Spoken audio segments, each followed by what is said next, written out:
The snow had started falling around 3 in the afternoon, transforming the suburban street into something from a Hallmark card. I watched the flakes settle on the windshield as Maya, my 8-year-old daughter, pressed her face against the back window, her breath fogging the glass. "Mom, do you think Grandma made her special cookies?" Maya asked, her voice bright with the kind of hope only children possess before life teaches them otherwise. I glanced at her in the rearview mirror, taking in her carefully braided hair adorned with red ribbons, the new Christmas dress we'd picked out together, her small hands clutching the handmade card she'd spent 3 evenings creating. Construction paper angels and glitter, painstaking letters that spelled out, "I love you, Grandma," in uneven script. "I'm sure she did, sweetheart," I said.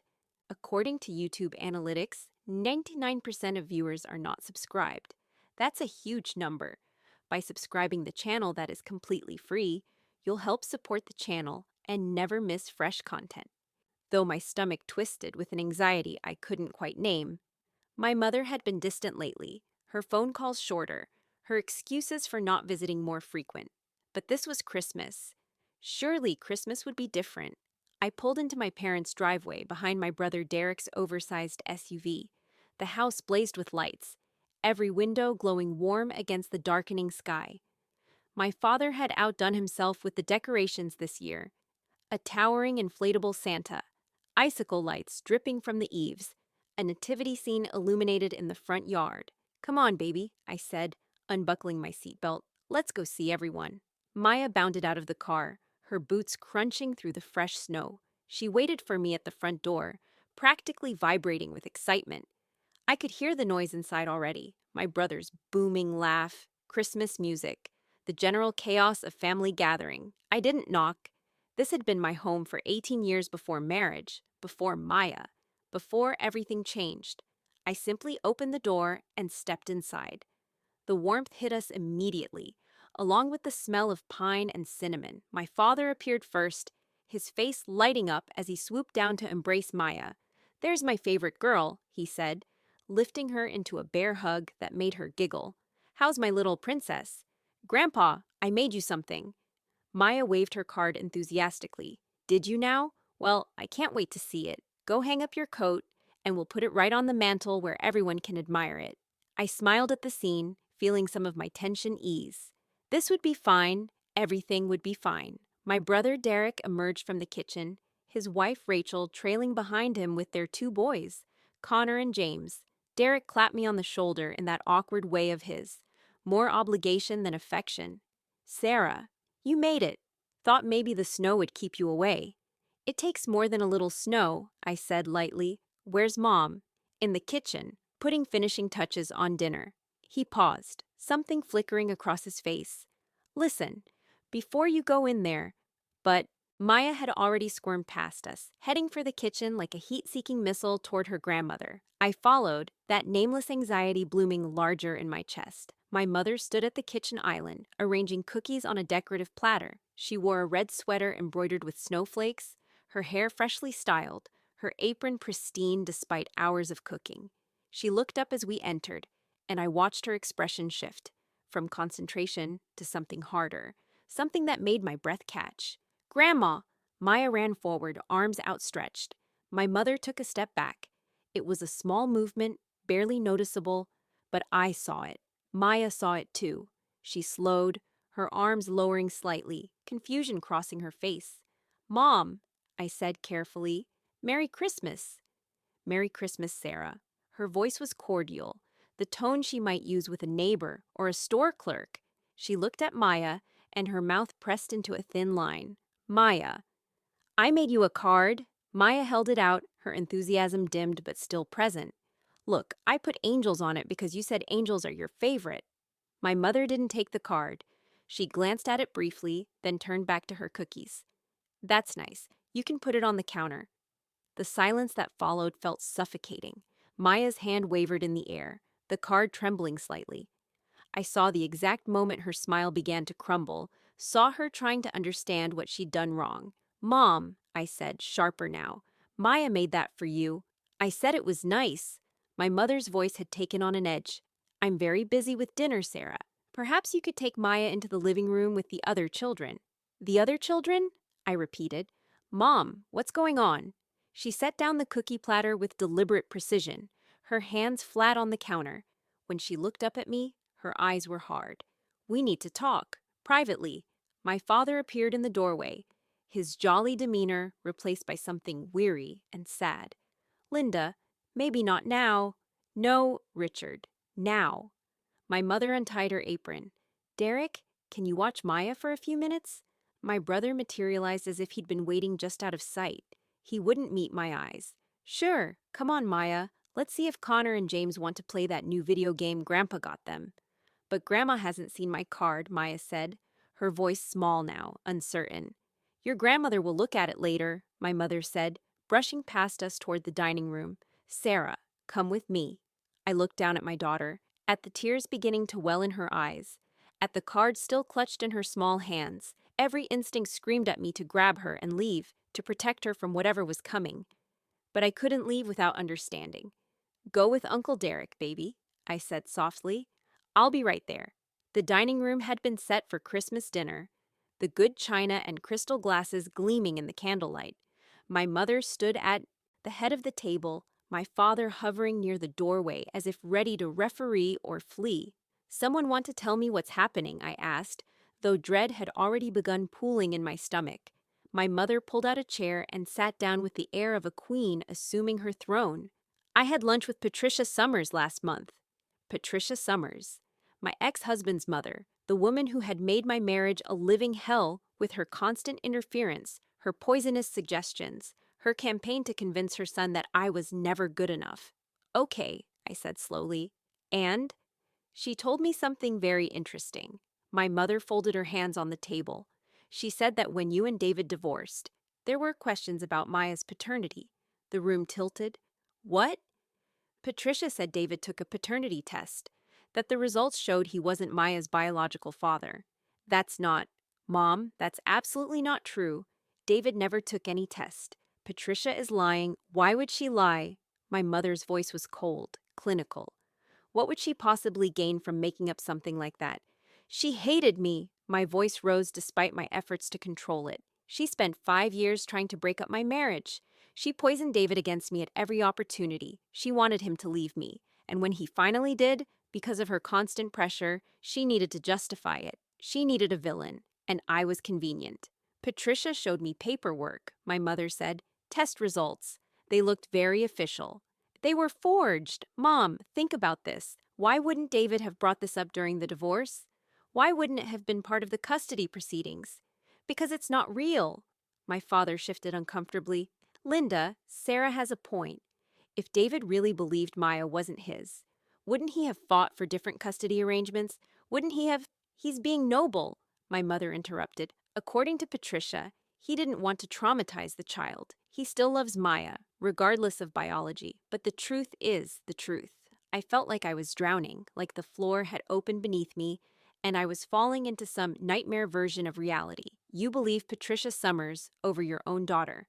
I believe evidence. What evidence? A piece of paper that Patricia claims to have? Mom, you know me. You know I never cheated on David. I never even looked at another man during our marriage. Maya is his daughter. You can see it in her face, in her mannerisms. She has his eyes, his stubborn streak, his... Children can look like anyone you want them to look like if you try hard enough, my mother said. The mind sees what it wants to see. Listen to yourself. I was shaking now, anger and fear and disbelief warring inside me. You're talking about your granddaughter, the little girl who loves you, who asks about you constantly, who made you that card with her own hands. That's just it, Sarah. My mother stood, her chair scraping against the hardwood.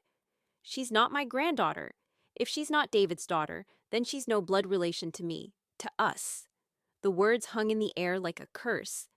I stared at my mother, at this woman who had raised me, who had held me when I cried, who had helped me through every milestone of my life. This stranger wearing my mother's face. You're serious, I whispered.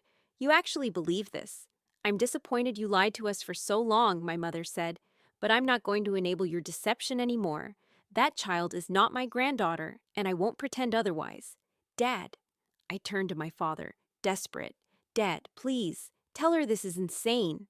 My father looked old suddenly, older than his 62 years. Your mother, she's very convinced, Sarah. The paperwork looked legitimate. Because Patricia probably paid someone to forge it. This is what she does. She manipulates, she lies, she twists everything to serve her narrative. How can you not see that? If you're so certain, my mother said, her voice sharp as a blade, then take another paternity test. Prove Patricia wrong. I shouldn't have to prove anything. You should trust me. You should believe in me. I'm your daughter. And I'm asking you for evidence, my mother countered. If you have nothing to hide, why would you refuse? Because it's the principle. Because you should, my voice cracked. Because that little girl in the other room worships you, Mom. She talks about you all the time. She saves up her allowance to buy you presents. She practices her reading so she can read you stories. And you're going to reject her based on the word of a woman who has hated me since the day I married her son? I'm being practical, my mother said. I'm protecting this family from what? From an innocent child? From your own flesh and blood? She's not my flesh and blood, that's the point. The finality in her voice broke something inside me. I looked at my father, but he wouldn't meet my eyes. I looked at the doorway where Derek had appeared, his face carefully neutral, offering no support, no outrage on my behalf. How long have you known? I asked Derek. How long has she been planning this? He shifted. She told Rachel and me a few weeks ago. She wanted us to understand why she was going to set some boundaries. Boundaries, I repeated. Is that what we're calling it? Sarah, you have to understand Mom's position, Derek said, slipping into his role as the peacemaker, the golden child who never questioned, never challenged.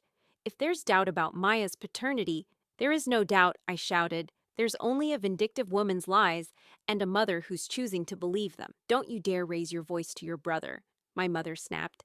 This is still my house, and you will show respect. I laughed, a sharp, bitter sound. Respect, right.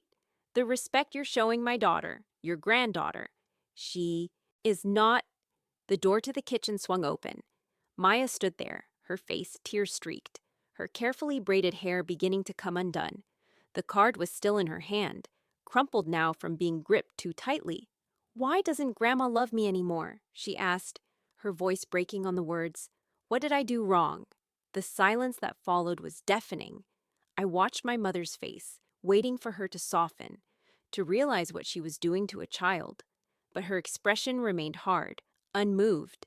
Maya, honey, my father began, moving toward her.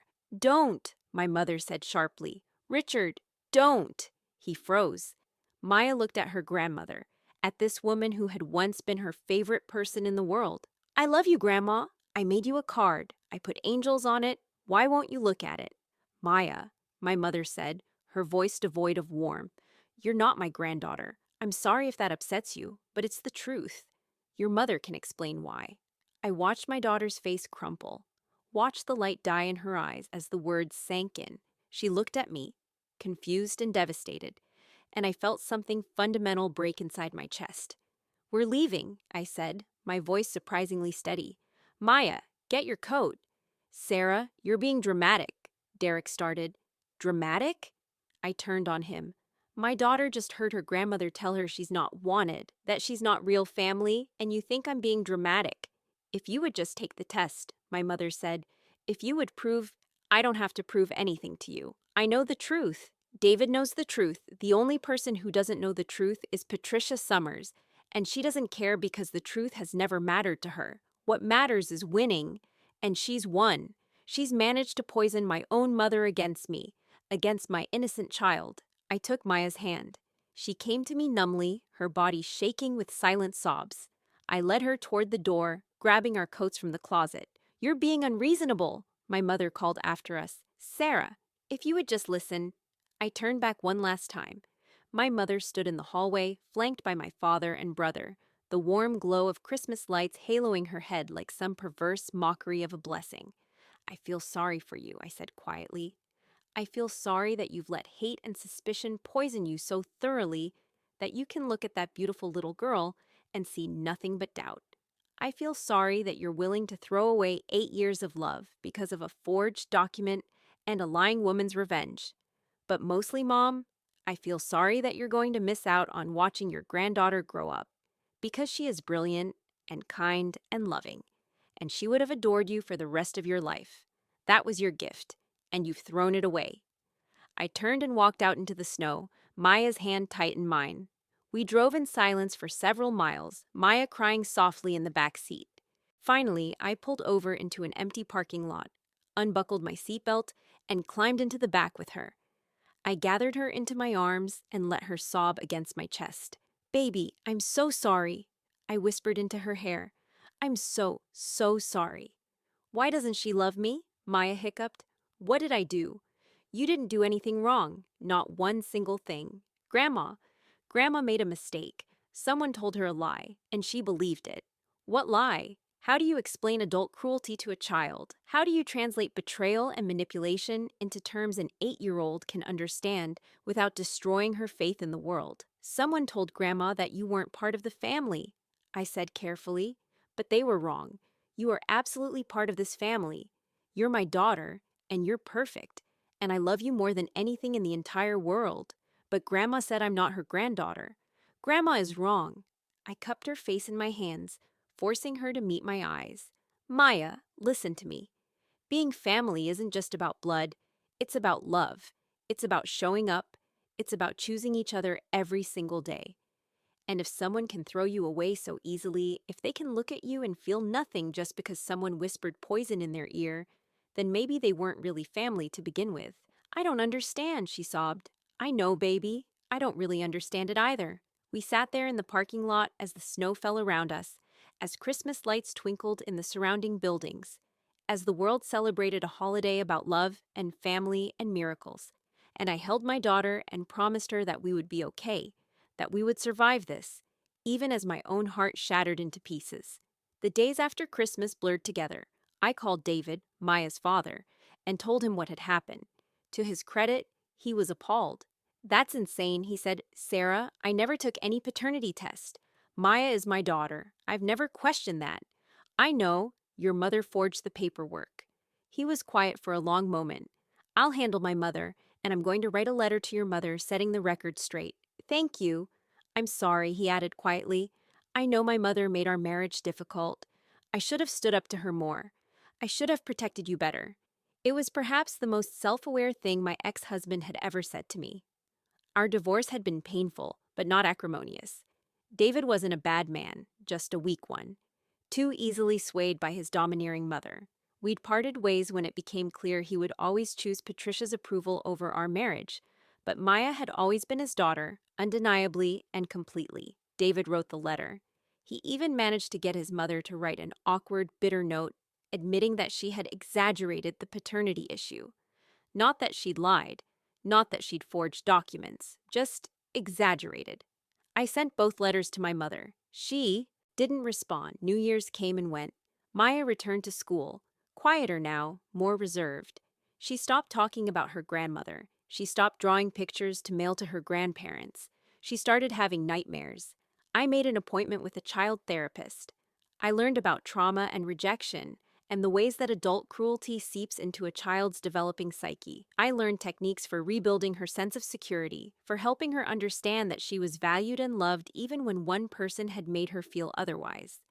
I also learned about my own anger, the kind that burns cold and deep, the kind that makes you want to scream and break things and demand justice from an unjust world.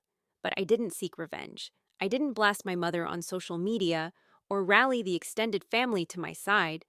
I didn't show up at her house with proof of her wrongdoing or force her to confront her mistake publicly. I simply cut contact. I stopped calling. I stopped sending updates. I blocked her number after the 7th voicemail she left asking why I was being so difficult. Life went on. Winter melted into spring. Maya's nightmares became less frequent. Her smile came back, slowly but surely. We created new traditions, just the two of us. We found our own rhythm. And then, in mid-April, my father called. "Sarah," he said, his voice rough, "we need to talk." I almost hung up. But something in his tone stopped me. "What is it?" "It's Derek." He paused, and I heard him take a shaky breath. "He's been arrested. Embezzlement. From his company. It's bad, Sarah. really bad. The news hit me like a physical blow, not because I cared about Derek's fate particularly. My brother had stood by and watched my daughter be rejected without saying a word, but because of what it meant. How much? I asked. $300,000, over 2 years. He was hiding it from Rachel, spending it on a girlfriend, an apartment, a whole separate life. My golden child brother, the one who could do no wrong, who had always been the favorite, had been living a double life, stealing from his company, cheating on his wife, lying to everyone. Rachel left him, my father continued, took the boys and moved back to her parents' place in Ohio. She's filing for divorce. She's also suing Derek for everything. The legal fees alone are going to bankrupt them. Why are you telling me this? I asked, though I thought I knew. Your mother, she's devastated. She's beside herself. She keeps saying she doesn't understand how this happened, how she didn't see it. And the thing is, Sarah, he trailed off. What? She needs you. She won't admit it, but she needs her daughter. She needs family. Derek won't talk to her. He's too ashamed. Rachel won't let her see the boys. She feels like she's lost everything. The irony was so bitter I could taste it. And whose fault is that? Sarah, please. I know she hurt you. I know what she did to Maya was unforgivable. But she's your mother. She's sick with grief. I'm worried about her. You were worried about her feelings at Christmas too, I said. But you weren't worried about Maya's. You stood there and let her reject my daughter. You let her call my child a liar and a fake. And now you want me to come running because the son she chose over me has turned out to be the actual liar and fake? When you put it like that, that's how it is, Dad.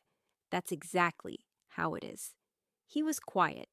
Then, she wants to see Maya. She's been asking about her. Absolutely not. Sarah? No.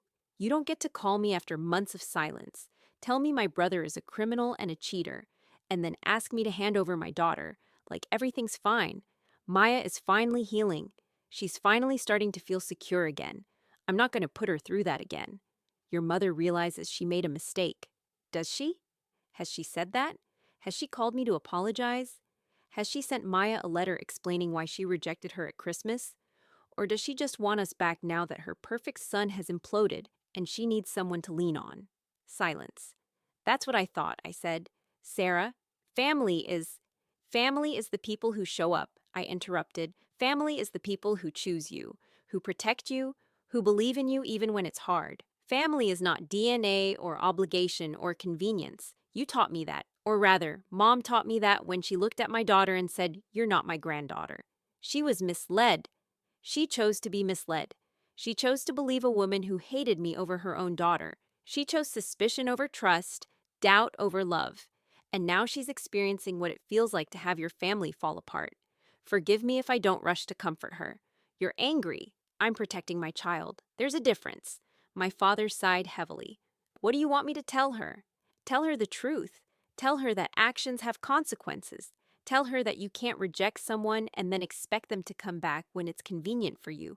Tell her. I paused, surprised by the tears suddenly burning my eyes. Tell her that Maya asks about her sometimes. That she doesn't understand why Grandma stopped loving her. That she has nightmares about being unwanted. Tell her all of that, Dad. And then tell her that she did that. Not me, not Patricia Summers. Her. She made that choice. I hung up before he could respond. The next few weeks brought more revelations about Derek's double life. It became a minor scandal in their small town. The respected businessman with the secret girlfriend, the embezzlement, the spectacular fall from grace.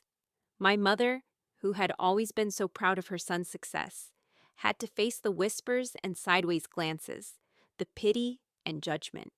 My father called twice more. I didn't answer. Rachel called me once, crying, apologizing for not speaking up at Christmas, explaining that Derek had threatened her, that he'd been controlling and manipulative for years. We talked for 2 hours. I told her I forgave her, that I understood, that I was sorry for what she was going through. She told me she was taking the boys to therapy, that they were struggling with the truth about their father. Your mom asked me to talk to you, Rachel admitted before we hung up. She wants to see Maya. She wants to apologize. What do you think? I asked. Honestly, Rachel was quiet for a moment. I think she's suffering. I think she's realizing what she lost. But I also think I think she needs to sit with that. I think she needs to really feel the weight of what she did before she gets any kind of absolution. Does that make sense? Perfect sense. You're a good mother, Sarah. Maya is lucky to have you. Thank you. And your boys are lucky to have you too. In June, my mother wrote a letter. It arrived in a cream-colored envelope, my name written in her careful script. I almost threw it away unopened, but Maya saw it and asked who it was from. Grandma, I admitted. Her eyes widened. Can I read it? It's addressed to me, baby. Is it an apology? Such wisdom in such a young face. I don't know. Do you want it to be? She considered this seriously. I want her to understand why she hurt me. I want her to know that she was wrong. But I don't know if I want her to be my grandma again. Is that bad? No, sweetheart. That's not bad at all. That's protecting yourself. I opened the letter that evening after Maya was in bed. It was 3 pages long, handwritten, tear-stained in places. Dear Sarah, I don't know how to begin this except to say, I'm sorry. I'm so deeply, profoundly sorry for what I did to you and Maya at Christmas. There's no excuse for my behavior, no justification that makes it acceptable. I rejected my granddaughter based on a lie. And in doing so, I became the worst version of myself. I could tell you that Patricia showed me paperwork that looked legitimate, that she was convincing, that I was foolish. All of that is true. But the deeper truth is that I chose to believe her. Some part of me wanted to believe the worst, wanted to find fault, wanted to create distance. I don't know why. Jealousy, maybe, or fear of being hurt first. Your father says I've always had this tendency to push away before I can be pushed away.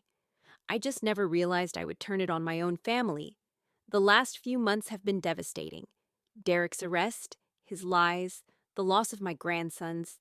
It's shaken me to my core. Everyone keeps asking me how I didn't see it, how I didn't know. But the truth is, I didn't want to see it. I didn't want to believe my son was capable of such betrayal. Just like I didn't want to believe that I was capable of such cruelty. But I was. I am. I looked at a precious little girl, a child I've loved since the moment she was born, and I rejected her. I told her she wasn't my granddaughter. I can't take those words back. They're out in the world now, living inside Maya's heart, causing damage I may never be able to repair. I don't deserve your forgiveness. I don't deserve to see Maya again. I know that. But I'm asking anyway, not because I think I've earned it, but because I'm hoping, against all reason and fairness, that you might be more gracious than I was, that you might give me the benefit of the doubt that I refuse to give you. If you never want to speak to me again, I'll understand. If you want to protect Maya from me, you're absolutely right to do so. I just want you to know that I love you both. I always have. I just failed to show it when it mattered most. I'm sorry. I'm so, so sorry, Mom. I read the letter 3 times. Each time, I felt something different. Anger, grief, a strange sort of satisfaction, pity. She was suffering. She was finally understanding what she'd done. But was sorry enough? I showed Maya the letter the next morning. She read it slowly, her lips moving slightly as she worked through the words. She says she's sorry, Maya observed. She does. Do you believe her? I think she's sorry she hurt us, yes. I think she's sorry she lost us. That's not the same as being sorry for what she did. I looked at my daughter, at this wise, wounded little person, and felt my heart swell with pride and pain. No, baby, it's not. What are you going to do? I don't know yet. What do you think I should do? Maya set the letter down carefully. I think Grandma needs to understand that sorry isn't magic. It doesn't fix things. And I think she needs to know that I'm not something she can just throw away and then pick back up when she feels like it. I'm a person. I have feelings. You're absolutely right. But maybe, she hesitated, maybe eventually we could see her again. Not yet. I'm still too mad. But maybe someday, if she really means it. If we do that, it will be on your timeline, I promised. Not hers, not mine, yours. Okay. I wrote back to my mother. Not a long letter. Just a few lines. Mom, I received your apology. Maya and I appreciate that you recognize the harm you caused. However, sorry doesn't erase the damage, and we're not ready for a relationship right now. Maya is still healing from what you said to her. She's still working through the belief that she can be thrown away by people who claim to love her. If you're serious about making amends, you'll respect our need for space. You'll wait. You'll show through your actions over time that you've actually changed. Not just that you're sorry you got caught or that you're lonely now that Derek has disappointed you. We may reach out eventually, or we may not. That decision belongs to Maya, not to you, and not even to me. She's the one you rejected. She's the one who gets to decide if you've earned a second chance. Sarah's summer arrived. Maya turned 9. We had a small party with her friends from school, and I watched her laugh and play with the lightness of a child who was finally learning to feel safe again. My mother sent a birthday card. It was simple. No check, no long message. Just, "Happy birthday, Maya. I love you. Grandma." Maya looked at it for a long moment, then tucked it into her desk drawer without comment. In August, my father had a mild heart attack. Derek was still facing trial and couldn't visit. I was the only child available. I went to the hospital, but I went alone. My mother was in the waiting room, looking older and smaller than I remembered. She stood when she saw me, hope and fear warring across her face. "Sarah, how is he?" "Stable. They're running more tests, but the doctors think he'll be okay." I nodded and sat down in a chair across from her, maintaining distance. "Is Maya," she started, "home with a babysitter?" Her face fell. "Of course, I understand." We sat in silence for several minutes. Finally, she spoke. "I've been going to therapy since May. I'm working on understanding why I did what I did, why I was so quick to believe the worst." "That's good." "The therapist says I have a pattern of sabotaging relationships before they can hurt me. Trust issues from my own childhood. Not that it excuses anything, it just explains it. That must be hard work." "It is." She twisted her hands in her lap. "I keep thinking about Maya's face. That day, the way she looked at me. I see it in my dreams." "Good," I said, and her head snapped up. "I mean that, Mom. You should see it. You should remember it. Because that's the reality of what you did. That's the consequence." "I know." "Do you? Because from where I'm sitting, it seems like you're sorry you lost us. You're sorry you're alone. You're sorry Derek turned out to be the liar instead of me. But are you sorry for looking at an 8-year-old child and telling her she wasn't wanted? Because that's the apology that matters." "I am," she whispered. "God, Sarah, I am. I would do anything to take it back."